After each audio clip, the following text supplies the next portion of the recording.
Mga pamahiin sa Holy Week. Bawal ang malakas na ingay. May mga pamahiin na nagbabawal sa paggawa ng malakas na ingay upang magbigay-pugay sa paghihirap ni Jesus. Pag-iwas sa pagpapakita ng kaligayahan.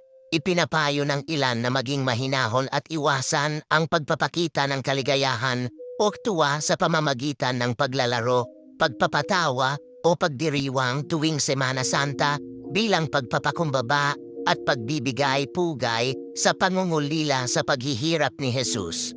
Bawal ang pag-iyak.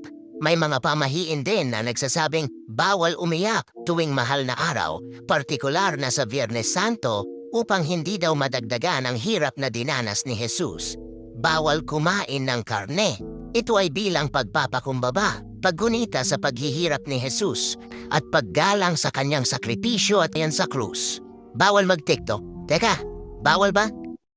At yan ang mga pamahiin na pinagbabawal ngayong mahal na araw.